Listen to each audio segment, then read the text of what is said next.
So we're on perception of the self and others. Let's see. Hold on. I am redoing this recording after years of using the same one, so I have to remember how to record again. All right, making sense of your world. What is perception? Because that's what this whole lecture is about. We've all heard of this word. We all know what it means, but as far as the actual scholarly definition goes, it's a cognitive process, cognition, through which we observe people and events, interpret our own experiences, and form our own unique understandings of things. So communication processing moves past just receiving these messages and allows us to interpret them in ways that are unique to us. The important thing to remember with this definition is that what really forms our unique perspectives is, first of all, our own genetic coding and who we are as people as far as our DNA goes, but also our experiences. Actually, sometimes more than anything, our experiences. If this might sound familiar, this is kind of that nature versus nurture debate. So nature would be your genetics, and nurture would be your own experiences, and it is always both. That whole debate is nonsense. It's not one or the other. And you know what? Scientists know that.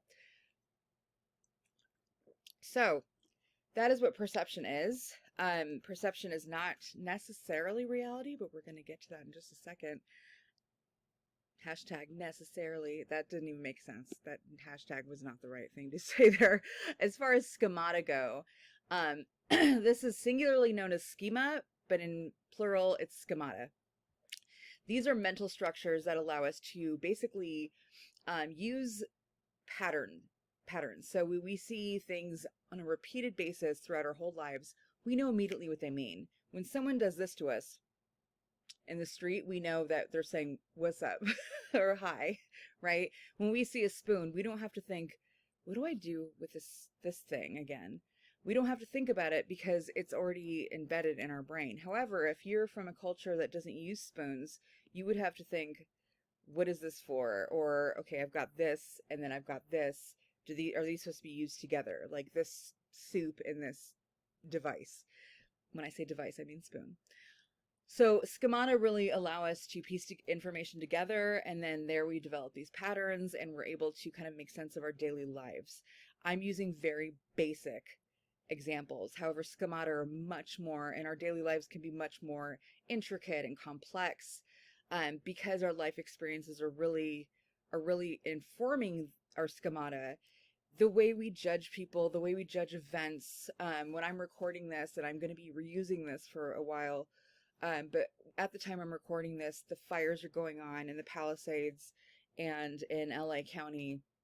And I'm seeing a lot of stuff online and a lot of different perspectives on, should we feel bad for these ultra rich people? And yes. What is wrong with you? Yes. My perspective is very different. Maybe it's because I have 3 sisters who are from the Palisades. I have 3 half sisters who are from that area. One who's from the Palisades and 2 went to Palisades High. I don't think that's why, though. I honestly don't. I think what it comes down to is my perspective on humanity is very different than other people's. So I'm like, yeah, they might be able to rebuild much easier than the rest of us who are, lower middle class or middle class. But that's not what it comes down to, right? It's not, they lost everything. Like, think of all the sentimental things that you would not want to lose. So, but some people don't think that way. Their schemata is different. And it's because of their experiences. It's because of the communication that they've had with others and others have had with them. And it's also down to their actual genetic dispositions and cognitions. So all of those work together to create this very complex and unique understanding of our world. You'll have to excuse me. One person in my 6 years of teaching, as is 2025, actually no, it's 7 now, did complain. One person complained, "You drink too much water in your videos." When I speak a lot, I have to drink water, not alcohol.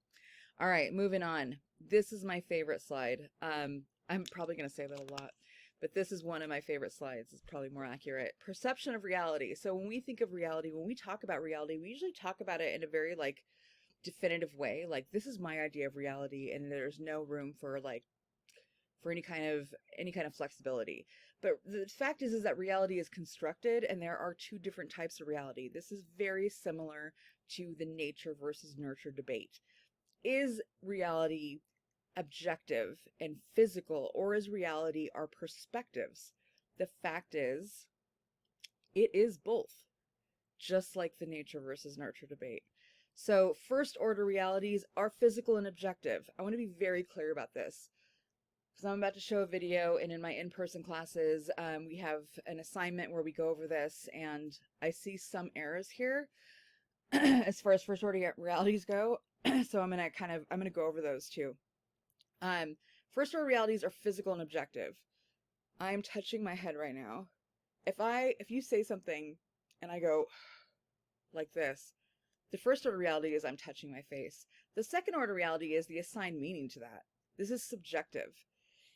Whether it's true or not. Now, maybe I'm just frustrated with what you just said, so I do this. And maybe that's true, but it's still a second order reality. If you're wrong and I just got a headache all of a sudden, or like there was a mosquito on my head and you think, oh, she must be frustrated, that's still a second order reality. Why is it a reality then if it's wrong? Because it informs then how you respond to me. It informs your communication. It informs your behavior in response. So when you think about what really creates the reality that we live in and our day-to-day realities and our lives and the things that really matter, is it first order realities or second? It's second. Second order realities. How we perceive things, how we assign meaning to things is what creates our world around us. So whether it's right or whether it's wrong. Now, I have an example here, like someone speaking to you, they look at their watch over and over. However, I'm going to give you a different one right now, and it is a little political, but I don't mean it to be politically motivated. I just think it's a really great example as far as how first and second order realities work. And then we're going to watch a video, and then we'll go over more of it. But so if you go back 4 years from when I'm recording this video, Donald Trump lost the election. He's now won again, but back then in 2020, he lost. And some people believe that he didn't lose. They believe that the election was stolen.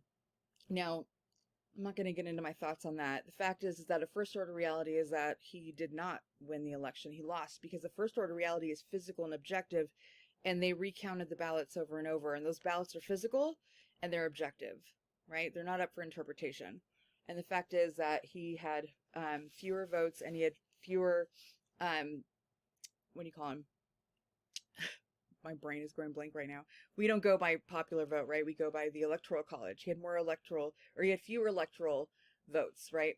So that's a first order reality. However, the fact that some people believed that he won and they chose to go to the Capitol and storm it is a second order reality. Like them going to the Capitol is a first order reality. That's physical and objective. However, what led them there is their unbelief, how they assigned meaning to the election results.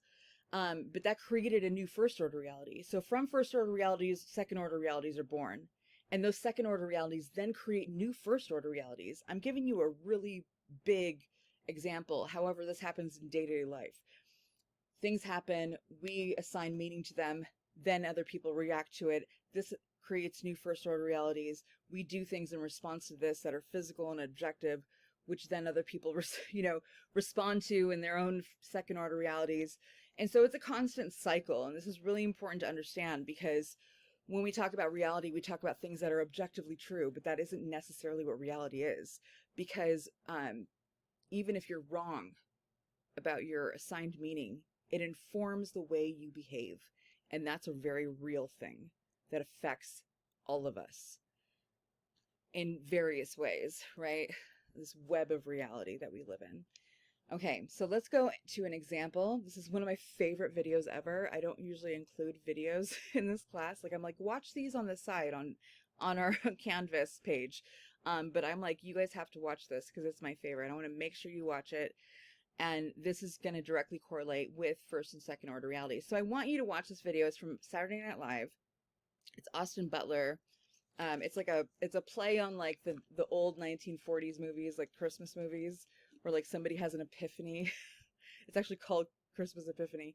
Has any kind of epiphany about like the life they should have, you know? Like, I mean, I don't know if you've seen these movies, but they exist, right? It's a spoof on that. So I want you to look at this and I want you to try to point out what are first order realities and what are second order realities, and how do the second order realities create a very new first order reality. If I can get my slide to move. There we go. So unfortunately, due to copyright, I'm not able to upload this video to YouTube with that Saturday Night Live clip included. So my Canvas students will have it, but for my YouTube channel that I've just started, I had to edit it out. So please take the chance to go, it's on YouTube, to go to YouTube and to type in SNL, or Saturday Night Live, I can speak, Christmas Epiphany. It's a great video. It's one of the funniest ones they've ever done. And I've been watching since the mid-90s, so it's amazing. So please take a chance to go look at that, and then pick up where we left off, and I will go over it. Thanks. Let me just get past, well, I'll just leave it like this, actually. So as far as first and second order realities go, I would in class ask you, give me a first order reality. Now, since we're not in class, I'm going to give you one. So he's standing at the window. That is physical. It is objective. Another one is that this family is eating dinner. That is physical and objective. He is drinking. That's obvious. He is drinking right in front of you. One thing I do see, though, or I do hear from students, is that he's lonely. Like a first order reality is that he's lonely, and that's why he's drinking. The thing is that him being lonely, although very true, and being maybe lost in the head, isn't even necessarily a second order reality that we're getting from the video. It's your second order reality. That is the meaning you're assigning to him drinking and him stumbling around and what you see after. So that is not a first order reality. Second order reality here is that he thinks his family is happy, right? He's like, this is a happy family, and they think he's a pervert. Now, second order realities do not have to be wrong. They can be right or wrong, like in what the other person's meaning is or what's actually going on. However, this is a good example of how even when you're wrong, it can affect why it's reality, because it affects what follows. So think about what happened at the very end that resulted from his second order reality of thinking that this family was happy. He gets back with Denise and they go to have a family. Now, if this were reality, which it's not, it's a Saturday Night Live clip, but if this were a real thing, these two people are going to go off and get married. They're going to have kids. Those kids are going to have kids. Like a whole lot of things are going to change in this world. And then those kids and those kids and so on are going to affect other people's lives. I mean, this is a big, big thing that's going to happen. That's going to affect reality forever, right? And all kinds of people's reality forever. Because this person had the perception that a family was happy, whether or not they were. That was the second order reality that he assigned to what he was seeing. So I think this is just a really great example of first and second order realities. Again, they don't have to be not true, and they don't have to be true as far as second order realities go, but they do shape what we do, how we communicate, what we think. So, all right, hold on. Okay, hold on.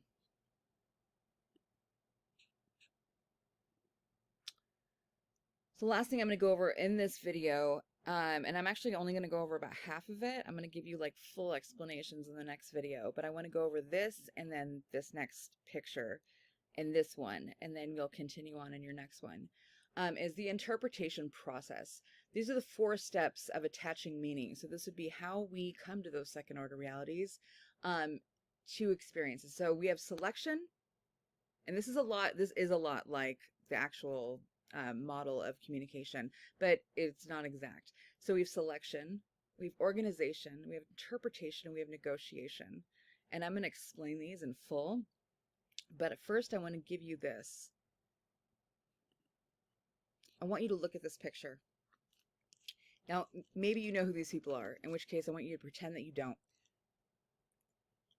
first thing I want you to do is, before coming up with what you think is going on, what is immediately catching your eye? What are you selecting in this picture to pay attention to?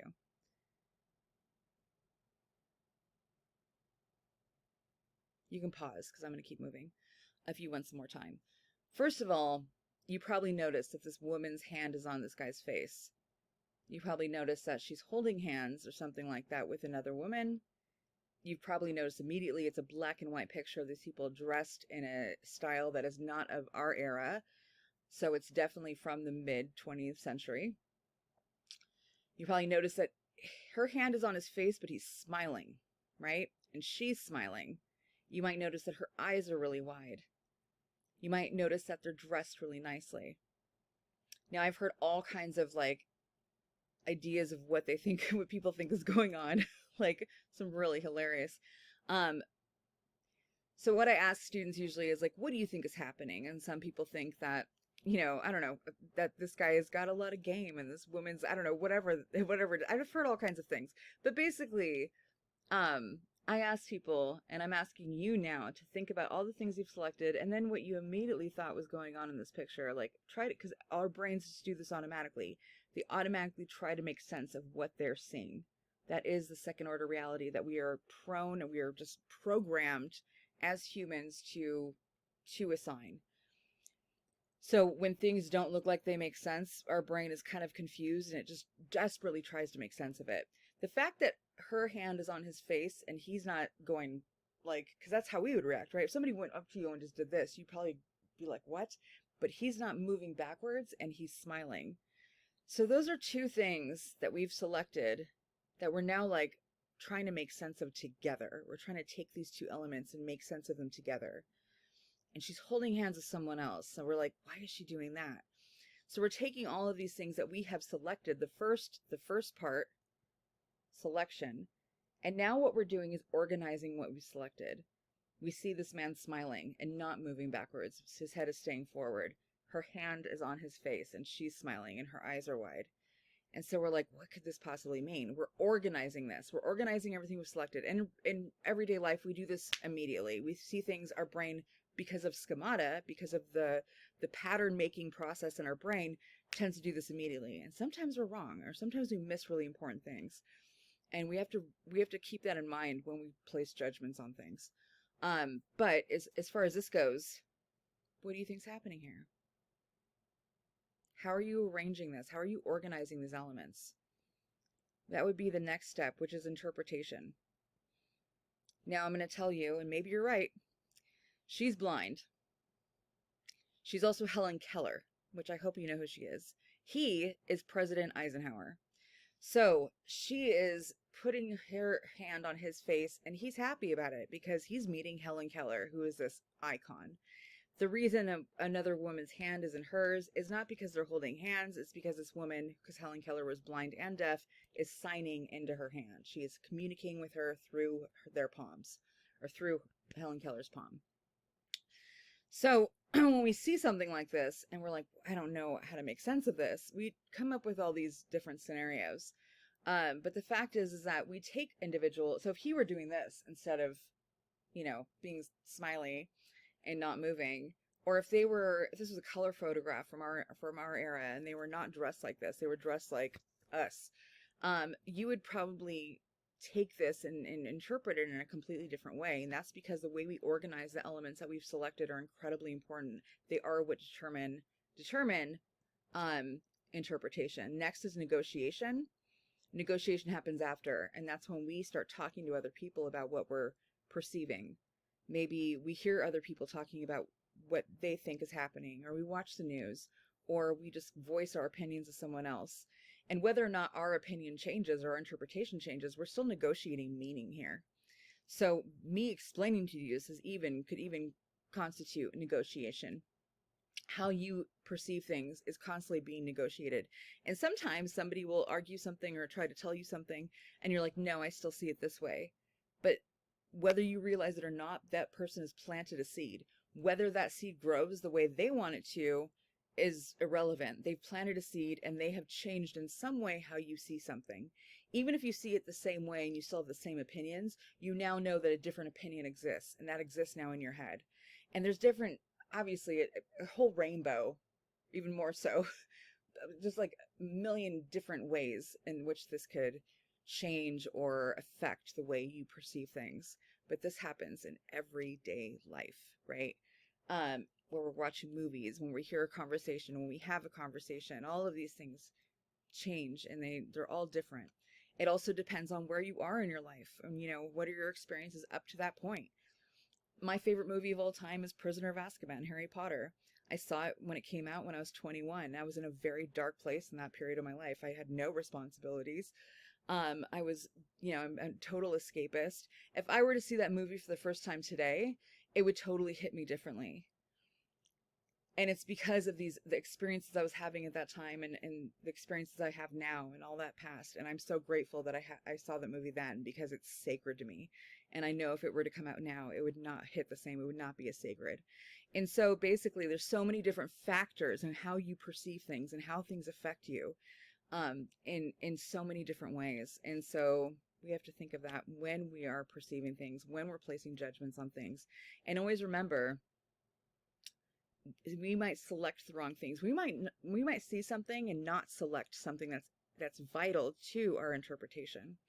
And we'll get to more of that later, but for now I'm going to cut this off, and in the next video we're going to kind of just run over these little things about what we just talked about and then move on. See you in the next video.